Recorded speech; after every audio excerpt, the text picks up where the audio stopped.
네,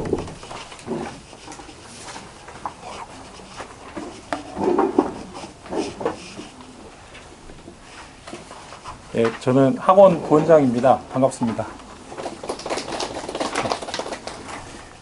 제가 여러 부모님들께 설명드릴 부분은 저희 학원 정규 수업 프로그램 부분입니다. 앞에서 압구정고 내신 대비는 어떻게 하셨는지 잘 들으셨을 거고요. 우선은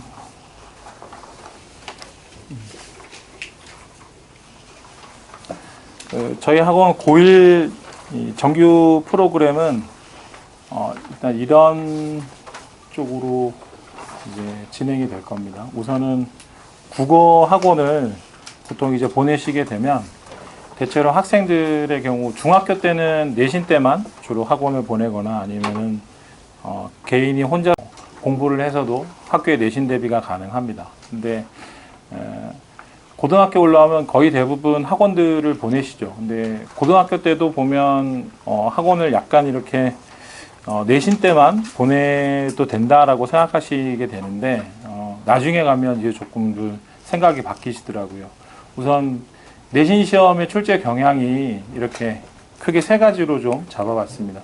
수능 적응 훈련이다. 학교의 그 내신 문제들을 보시면 아시겠지만 수능 시험의 문제 유형하고 거의 똑같습니다. 주변에 뿐만 아니라 이제는 거의 대부분의 대한민국 인문계 고등학교의 경우에는 수능 시험 문제하고 학교의 내신 문제하고를 섞어 놓으면 구별하기 거의 어려울 정도로 이제 문제들이 수능과 유사하게 나오고요. 그 다음에 교과서 하나만 가지고는 학생들이 공부하기가 어렵습니다.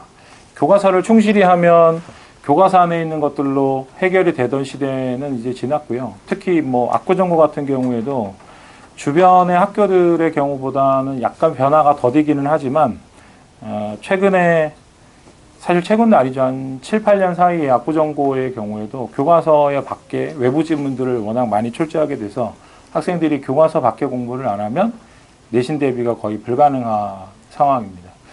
그 다음에 사고력 부분. 암기를 가지고 국어 공부를 하던 시대도 있었습니다. 그래서 지금도 이제 중등 과정 같은 경우에 부모님들께서 국어를 암기 과목으로 생각하시는 분들이 있습니다. 반짝 내신 대비를 벼락치기를 해서 교과서 내용이나 그 다음에 학교의 선생님들의 필기 내용 가지고 그걸 충실히 하면 시험 점수가 어느 정도 나올 거라고 생각하시는데 지금은 예를 들면 문법 문제라고 해도 문법 문제가 암기를 가장 기본으로 하기 때문에 그렇긴 하지만 문법 문제도 암기 후에 다양한 사고력을 요구하는 문제들이 많이 출제가 됩니다. 그래서 방금 말씀드린 거였는데 반짝 대비로는 내신 대비가 불가능하다라는 거. 잠깐 보시면 여기 지금 보시는 문제가 이렇게 두 개의 문제가 출제된 범위는 똑같습니다. 중세국어라고 해서 고등학교 다니실 때들 경험해 보셨을 텐데 세종어제 훈민정음 해서 이렇게 나란말싸미 하는 부분이 있었죠. 이게 예전 국어교과서가 일종일 때는 세종어제 훈민정음 하나의 텍스트만 나왔었는데 지금 고등학생들의 경우 특히 고1의 경우가 이렇습니다. 근데 보시면 어떤 게 학교 내신 문제일까요? 참고로 둘 중에 하나는 확실히 학교 내신 문제입니다. 이쪽이 작년 수능 문제이고요. 이쪽이 학교 내신 문제입니다. 학생들이 이것도 그리고 몇 학년 문제이냐면 고등학교 1학년 문제입니다. 학생들이 그 수능을 나중에 고3 때 보게 되지만 현재 고등학교 1학년 학생들의 학교 내신 문제는 적어도 문법의 중세국어 부분은 거의 대부분의 학교들이 내신 고1 내신하고 그 다음에 고3 수능하고 난이도 차이가 별로 없습니다. 암기를 가지고는 사실 구별하기 어렵죠. 학생들이 대비하기 어렵습니다.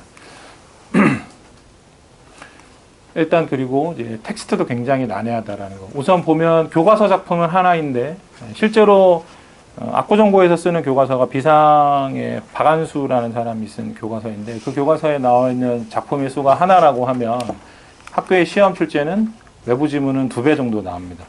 그러니까 저희가 주변의 학교들뿐만 아니라 강북 쪽에서도 저희 학원에 다니는 학생들이 있는데 학교 내신 시험을 거의 보면 기본적으로 학교에서 수업 시간에 다루는 교과서 작품 말고도 외부 지문이 2배 정도 됩니다. 그리고 대부분의 학교들이 교과서만 가지고 공부하지 않습니다. 그 프린트라든가 부교재를 통해서 교과서 관련되는 작품들을 많이 하죠.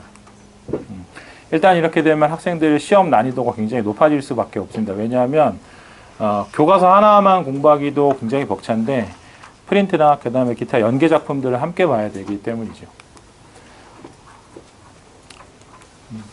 이 문제는 학교 내신 시험에서 나온 문법 문제이고요. 아까도 말씀드렸는데 국어가 암기 과목이 아니라는 거. 문법 문제의 경우에도 추론이나 판단 능력이 필요하게 이런 식으로 출제가 됩니다. 예전에 학교의 시험 문제들하고 비교해 보면 전혀 다른 문제라고 보시면 되겠습니다. 이거 제가 실제로 이제 학생하고 주고받은 문자인데요. 시험이 끝나고 나서 작년에 12월 달에 기말고사 끝난 다음에 학생하고 주고받은 문자 내용입니다.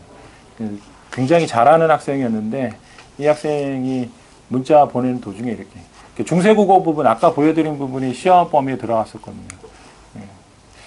중세국어가 자기한테는 문제가 아니었다고, 그래서 왜 그러냐고 했더니 이렇게 답을 보냈습니다.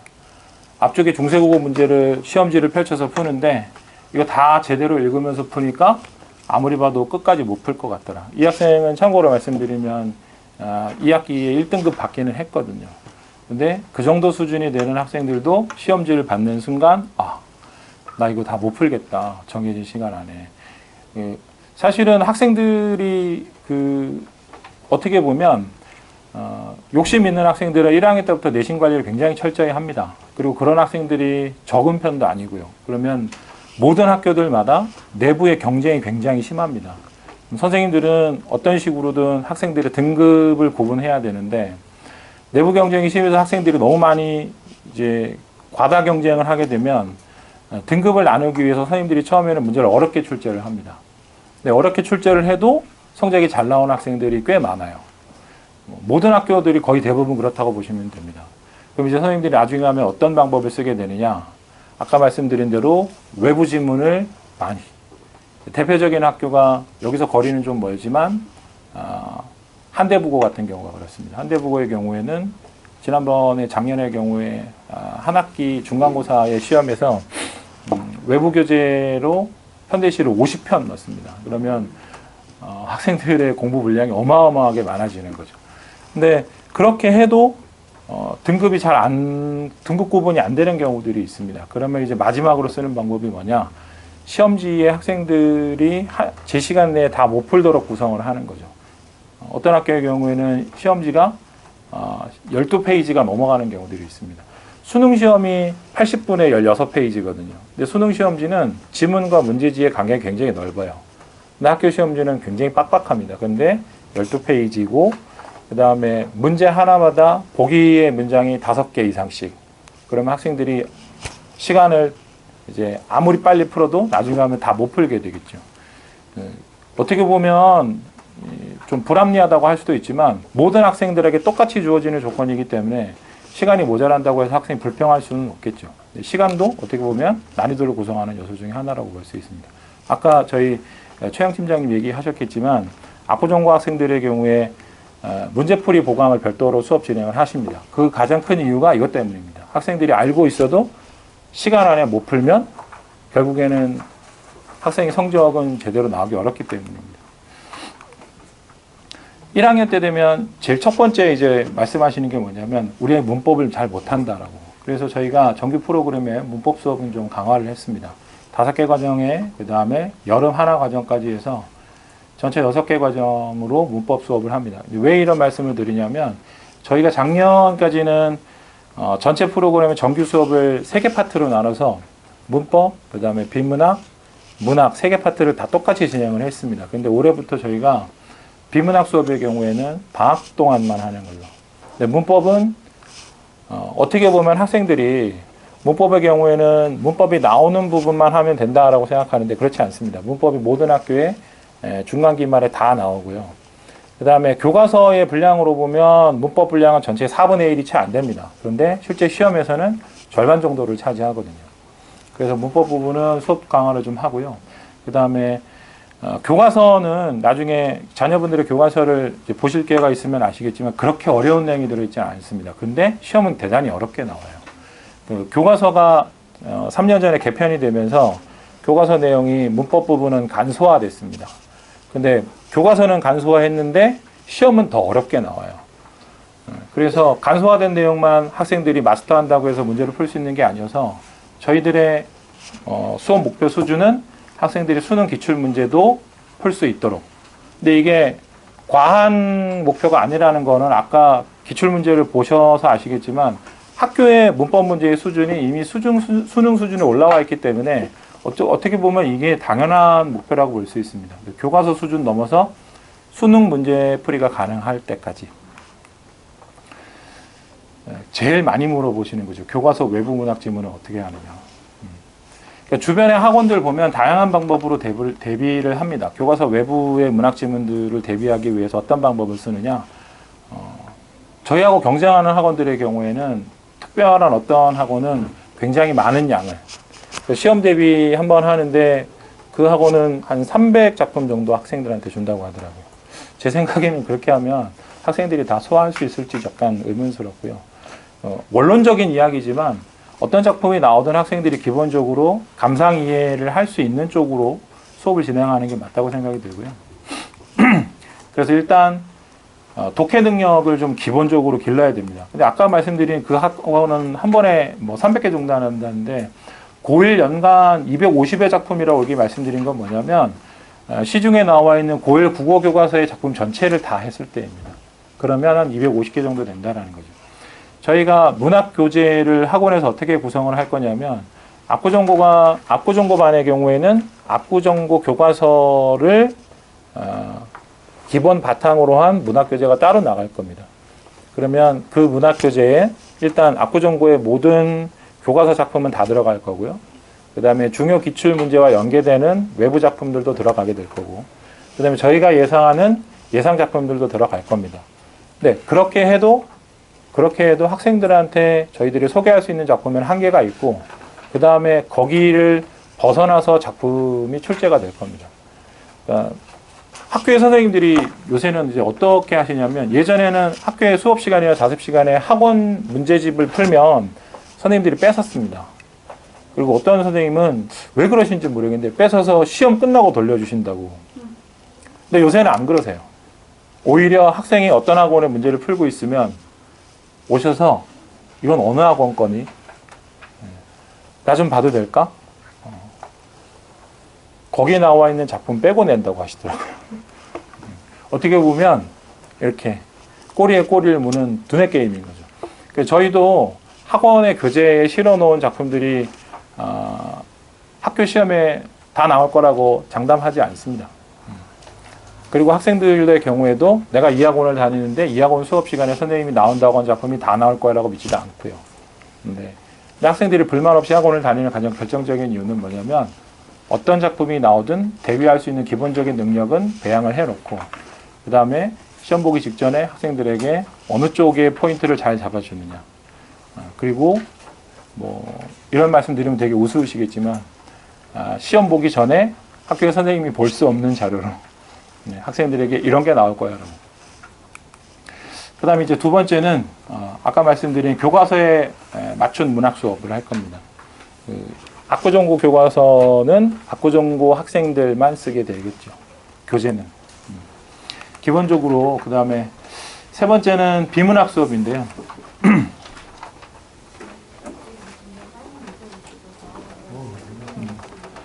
비문학 수업의 경우에는 사실 저희가 갈등이 많습니다. 왜냐하면 이 비문학 수업은 수능에 최근 비문학이 워낙에 어렵게 출제돼서 저도 깜짝 놀랐는데 저희가 중등부는 저쪽에 따로 있습니다. 근데 중등부의 정규 커리큘럼에 수능 비문학이 들어가 있더라고요. 왜 그런가 했더니 선행 개념으로 고등학교 올라가면 비문학이 너무 어렵다고 하는데 아이들이 중학교 때부터 해야 되는 게 아니냐. 시장은 정말 소비자들의 요구를 기가 막히게 잘 캐치를 하더라고요. 그래서 메이저 출판사들에서 중학생들을 대상으로 한 수능 기출 비문학 문제집 같은 것들이 나왔고 그 다음에 어머님들께서도 거기에 이제 여러 가지 정보들을 들으시고 많이 요구를 한다고 하시더라고요. 근데 정작 고등학교 올라오면 상담 전화를 하다 보면 이런 질문을 꽤 많이 받아요. 비문학은 왜 하느냐? 학원에서 1학년 내신에 포함이 안 되는데 비문학 독서는 언제부터 출제가 학교에서 내신 시험에 반영이 되냐면 2학년 때. 근데 압구정고의 경우에는 지금 언어와 매체 그 다음에 독서 두 개의 선택 과목 중에서 본격적으로 반영이 되는 게 이제 2학년 올라가는 학생들부터거든요. 그럼 아마 비문학에 해당하는 독서는 선택 과목 중에서도 거의 필수처럼 하게 될 겁니다. 근데 그 2학년부터예요. 1학년은 반영이 되지 않습니다. 내신에. 그래서 저희가 비문학 부분은 집중적으로 언제 하느냐? 방학 때입니다. 겨울방학과 여름방학 때. 일단은 모의고사나 수능 목표로 하지만 그래서 수능 고득점의 열쇠이기는 하죠. 최근에 나오는 수능의 문제들 보면 45문제 중에서 난이도에 따라서 이렇게 리스트업을 할 경우에 가장 많이 틀린 문제부터 10위권 안에 드는 문제 7개에서 6개 정도는 다 비문학입니다. 그래서 나중에 고3 때 되면 정시 모집이나 아니면 수시에서 수능 최저학력을 맞출 경우에 학생들이 비문학 때문에 등급이 바뀌거나 당락이 결정되거나 합니다. 근데 방금 말씀드린 대로 학년 중점 수업 구성을 하기로 저희가 이제 결정을 했고요. 1학년의 경우에는 아까 말씀드린 대로 방학 때. 근데 이렇게 하겠다고 이제 어머님들이나 아버님들께 말씀을 드렸더니 당장 걱정하시는 게 그럼 모의고사는 어떻게 하느냐. 3월 12일 날 모의고사 전국 단위로 봅니다. 서울시교육청 주관이고요. 매년 응시 인원으로 보면 20만 명 정도 되는데 최근에 학생들 이제 한 학년 숫자가 40만 명을 조금 넘기 때문에 올해는 20만 명은 안 될 수도 있습니다만은 적어도 그래도 40% 이상은 봅니다. 그럼 전국 단위 모의고사라서 신경 안 쓴다고는 하시는데 사실은 굉장히 신경을 많이 쓰시죠. 출제 범위가 중학교 전 과정이라고 되어 있지만 중학교 과정에서는 하나도 안 나옵니다. 전부 고등학교 과정이고요. 그 다음에 아이가 입학한 지 열흘. 올해는 그나마 좀 늦춰진 거고요. 보통 다른 애의 경우에는 입학하고 일주일 안에 봤었습니다. 근데 올해는 3월 12일에 보게 되고 그러면 이 모의고사는 어떻게 하느냐.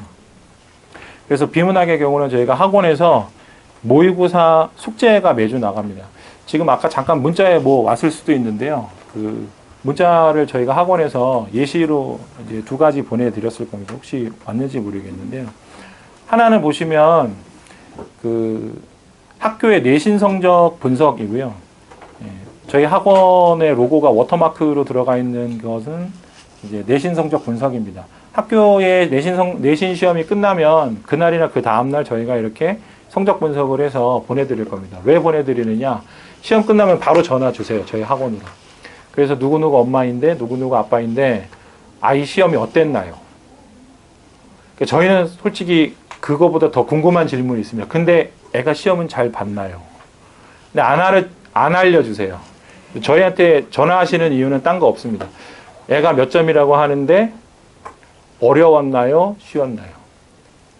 그 질문을 하시는 거의 대부분의 부모님들은 성적이 89 아니면 90입니다. 89 아니면 90이라는 성적은 2등급이 될까 말까. 2등급이 될까 말까. 그래서 2등급 정도면 나중에 기말고사에 만회를 할 수 있다라고 생각을 하시기 때문에. 그래서 저희한테 처음 물어보시는 게 시험이 어려웠나요? 쉬웠나요? 90점인데 시험이 어려웠다 그러면 그래도 2등급에 들 수 있겠구나. 근데 이제 시험 어려웠나 쉬웠냐를 저희한테 물어보시고 저희가 좀 쉬웠는데요 라고 하면 발표는 하세요. 왜요? 그럼 저희가 할 말이 없죠. 그 흔히 하는 유행어로 답정너. 답을 정해놓고 빨리 어려웠다고 말해 라고 하는데 어머님 무슨 문제가 이렇게 돼서 이렇게 해서 어려웠습니다 라고 하면 그때부터 이제 옥신각신하게 되는 거죠. 근데 객관적인 저희가 뭔가를 보여드려야 되는데 사실 그거는 학생들이 나중에 가채점 한 흔히 꼬리표라고 하죠. 그걸 보여드리거나 아니면은 학교 전체에 성적이 나와 있는 그걸 보여드리면 되는데 그때까지 못 참아 하세요. 그래서 저희가 시험 분석을 해서 이렇게 그림 문자로 보내드리고요. 그 다음에 그 성적표로 나와 있는 모의고사 준비 방금 말씀드린 건데, 매주 저희가 45개짜리 모의고사를 학생들한테 이제 줍니다. 그러면 학생들이 풀어서 OMR 카드를 학원에 제출을 하죠. 그러면 저희들이 성적 처리를 해서 방금 받으신 그림 문자 형태로 보내드릴 겁니다. 예전에는 그림 문자는 안 보내드렸었어요. 근데 참 깜찍한 학생이 한 번도 어머니께 안 보여드린 거죠. 학원에 등록한 지 4주나 5주쯤 됐는데 어머님께서 모의고사 성적을 전혀 모르시더라고요. 그래서 상담을 하다가 우연히 알게 됐어요. 근데 모의고사 성적이 얘가 학원에서 보는 게 이러이러합니다 라고 했는데 어머님께서 학원에서 모의고사를 보나요? 매주 저희가 성적표를 저희 아이가 그래서 저희가 그 다음부터는 그냥 이렇게 그림 문자로 보내드립니다. 그럼 어머님들께서 확인해 보실 수 있는데 그 성적표가 너무 작아서 답답하다 그러면 아이를 이렇게 내놔 하시면 될 것 같고요. 거기 성적표에는 5주 지금 이 성적을 받은 주부터 그 전에 4주치에서 5주치의 성적이 누적이 돼서 나갈 겁니다. 그러니까 매주 숙제가 나가고요. 요 숙제에 나가는 거는 내신 시험 기간에는 저희들이 잠시 쉬고요. 내신 시험을 보지 않는 방학 때나 그 다음에 시험 대비 기간이 아닐 때는 매주 나가게 되고 성적은 항상 누적이 됩니다. 그 다음에 모의고사 클리닉이 있는데 요거는 방학 프로그램입니다. 방학 프로그램. 저희가 겨울 방학 때하고 여름 방학 때는 별도의 클리닉 수업을 하는데 학원에서 일체의 다른 수업료는 저희가 받지 않습니다. 학생들이 모의고사를 풀어오면 사실은 이거 계약하고도 하면 참 좋은데 도저히 시간이 안 나더라고요. 학생들이.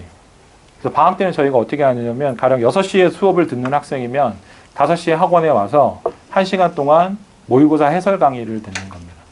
근데 선생님들이 그냥 이렇게 쭉 해설한다기보다는 학생들이 어려워서 거의 대부분 틀린 문제들. 저 같으면 클리닉 수업을 할 때 정답률이 40% 이하인 문제, 그 다음에 매우 중요한 문학 작품, 그 다음에 아주 중요한 문법 이론 같은 것들 수업을 하죠. 근데 저희가 이 클리닉 수업을 하면 학생들이 굉장히 좋아해요. 왜냐하면 모의고사를 풀어서 숙제를 냈는데 틀린 부분에 대한 피드백을 해설지로밖에 못 하거든요. 근데 자기가 질문할 시간도 주고 그 다음에 학생들이 실제로 작품의 문제는 맞았지만 작품 내용에 대한 해설이 필요할 경우에는 실제로 수업 시간에 듣고 굉장히 이해하기 좋고요. 그리고 또 저희들이 이걸 하게 되면 학생들에 대한 관리가 됩니다. 예전에는 OMR 카드를 내라고 하면 몇 번 하다가 숙제하기 귀찮으니까 꾀가 나서 OMR 카드를 그냥 찍어서 내요. 어느 날은 2등급이었던 애가 성적이 7등급 나오고 막 이럽니다. 근데 그런 것 경우에도 저희가 할 수 있는 건 그냥 잔소리밖에 없었거든요. 근데 클리닉을 하게 되면 어떤 일이 생기니 저희가 오답 노트를 내라고 해요. 2등급인 애들은 틀려야 5, 6개인데 걔가 만약에 7등급이 되면 틀린 문제가 30개 정도 됩니다. 그러면 걔는 숙제가 뭐 한 5, 6배 정도 늘어나게 되는 거라서 꼭 나와서 다시 풀게 하고요. 그 다음에 개별 첨삭하고 오답 노트 작성을 하게 합니다. 오답 노트 이제 이렇게 저희가 하고 있는데요. 학생한테 지문의 어느 부분이 문제에서 어떻게 출제되었느냐에 대한 정리를 하고 그 다음에 자신이 틀린 문제에 대해서 서택지의 어떤 부분에서 왜 틀렸는지를 정리하라고. 이거 실제로 학생이 한 겁니다. 이렇게 이 정도까지 하는 학생이면 성적이 안 오를 수는 없죠. 실제로 지금 3학년 학생들이 저희 학원에서 모의고사 클리닉을 집중적으로 한 첫 번째 세대인데 걔네들의 경우에는 여기에 익숙해진 애들이 굉장히 많아요. 그래서 자기 나름대로 모의고사 공부를 어떻게 하는지에 대한 스스로의 공부 방법 같은 것들이 생긴 거고요. 성적표는 아까 말씀드린 대로 이렇게 나갑니다. 좀 확대를 하면 우선은 45개의 문제 중에서 어떤 문제를 틀렸는지, 그리고 여기 이렇게 등급이 나갑니다. 그 등급 부분을 유념해서 보시는 분들이 많은데 등급의 커트라인 부분을 보시면 아시겠지만 커트라인이 95 정도다라고 하면 난이도의 평범한 난이도 정도로 생각하시면 되고요. 등급 컷이 90점 아래다. 1등급 컷이 가령 무슨 뭐 88, 89 이렇게 되면 어려운 문제입니다. 등급 컷이 84점 이렇게 되면 매우 어려운 문제이고요. 참고로 재작년 수능이 등급 컷이 84였습니다. 그 매우 어려웠다고 하는 경우가. 그 다음에 이렇게 최근 평균 나가고요. 그 다음에 이번 회차 점수 나가고 이렇게 여기 이렇게 제출 안함 이렇게 나와 있으면 학생이 그 주에 숙제를 안 낸 겁니다. 그 성적을 보시면 4주치의 성적에다가 이번 해까지 해서 총 5주차의 성적이 나오신다고 보면 되고요. 그 다음에 학생이 문학하고 비문학 부분에서 어느 쪽을 많이 틀리는지에 대해서 퍼센트로 나갈 겁니다. 왜 퍼센트로 나가냐면 문제의 배점이 2점짜리하고 3점짜리가 있어서 몇 문제를 틀렸느냐가 아니고 퍼센트로 나가게 될 겁니다. 그러면 역시 이것도 평균하고 이번 회차 비교해서 나가게 되니까 성적 보시면 우리 아이의 성적이 좋아지는지 나빠지는지 확인하실 수 있는데, 단 모의고사의 경우에는 각 지문이나 작품들마다 난이도가 들쑥날쑥입니다. 그래서 어떤 경우에는 쉽게 출제될 수도 있고 그 지문이 어떤 경우에는 어려울 수 있습니다. 하지만 이제 2학년, 3학년으로 올라가면 비중 있게 보셔야 되는 부분이 여기 독서에 있는 인문사회하고 과학기술. 만약에 우리 아이가 수능 1등급을 노린다, 혹은 정시에서 정말 최상위 성적을 얻었으면 한다라고 하면 여기 인문사회하고 과학기술 부분의 점수가 안정적으로 유지되는지를 보시면 됩니다. 수능에서 학생들이 가령 얘가 정말 최상위 점수를 원한다라고 하면 인문사회와 과학기술에서 하나 혹은 다 맞아야 됩니다. 국어의 경우에는. 제가 설명드릴 부분은 여기까지고요. 혹시 궁금한 점이 있으시면 답변해 드리겠습니다. 그러면 다음번에 제가 또 만나뵐 기회가 있으면 또 인사드리도록 하겠습니다. 감사합니다.